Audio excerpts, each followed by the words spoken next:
Hi, welcome to this episode in our Flex and Rigid Flex series. I'm Tara Dunn, and today we are going to be talking about flexible circuit materials. We're going to talk about base laminates, and we're going to talk about cover lay, what are common materials, and why you might select different versions of those materials. So jumping right in with the base laminates, there's two different types of laminates that are generally available on the market. There's adhesive-based laminates, which is going to be, as the name implies, a layer of copper bonded with a layer of adhesive to a layer of polyimide. The second type of material that is available is adhesive-less material, and as that name also implies, the adhesive layer has been removed.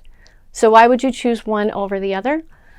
Adhesive-based materials tend to be used on single-sided, double-sided, and lower layer count multi-layer applications. They tend to be a little bit less expensive, and they're widely available on the market. Adhesive-less materials, on the other hand, are generally going to be used for higher layer count multi-layers and rigid flex. The reason for that being, in a higher layer count multi-layer, for each core, you're going to be adding a mil of adhesive between that. So that thickness can add up very quickly and impede the flexibility that you're going to need in your circuit. And then in rigid flex, we're going to always recommend adhesive-based because there's a CTE mismatch in the adhesive materials versus the rigid materials that you're going to be working with. So for reliability reasons, we're always going to ask that you use adhesive-less materials. If we move on to the cover lay, two different types of cover lay we're going to discuss here today. One is polyimide-based, so film-based cover lay, which consists of the layer of polyimide and a layer of adhesive, which will be bonded to your circuit layer. This is probably the workhorse of the industry. The primary cover lay that is often selected is used widely in rigid flex and single-sided, double-sided, anything that needs to be dynamically flexing or is going to have a tight bend radius required in end use.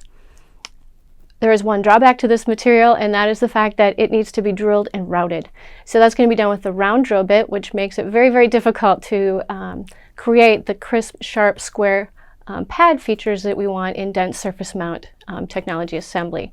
So in certain applications, people will move on to flexible photo-imageable cover lay, and this is done in a process very similar to rigid solder mask.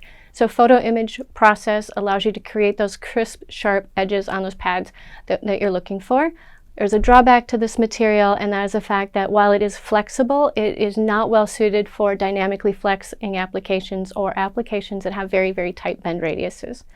If you do need those tight, crisp pad features and you need the dynamically flexing or tight bend radiuses in your end design, a good option is always to look at laser cut cover lay. It's going to combine both of those features into one and does a really nice job with that. So looking at materials, specifically base materials, what are common materials? What is available in the market? So there's a wide range of laminate available. Polyimide thicknesses tend to range from 0.5 mil to 5 mil polyimide, and copper thicknesses range from 1/4 ounce to 2 ounce copper. Doesn't mean that the materials aren't available in thicker constructions. It just means that your fabricator will need to laminate those specifically rather than buying them as a laminate. Now that I've told you all these great combinations that are available, it's wonderful if you have a very specific need for a very specific thickness. If you don't, it's nice to always look at the common materials that are stocked, and that tends to be 0.5 ounce to 1 ounce copper and 1 mil to 2 mil polyimide, and some combination of that, both for the adhesive-based and the adhesive-less materials. But even more important than that, drilling down one more layer, is going to be what materials are most common to your fabricator. So as I mentioned, the adhesive-based materials tend to be slightly less expensive, but if your fabricator happens to run more rigid flex and more readily stocks adhesive-less materials, you could be introducing cost into your design by speccing something that they don't currently stock. So you're going to end up with the longer lead time and minimum lot charges. So it's always a good idea to work with your fabricator on the stack-ups, ask what materials that they are commonly stocking to help you kind of reduce lead time and reduce cost in your overall stack-up.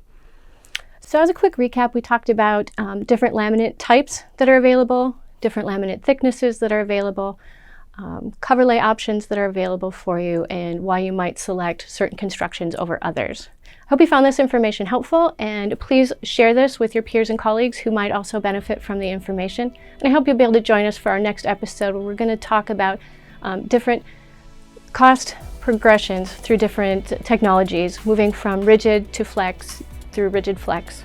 Thank you.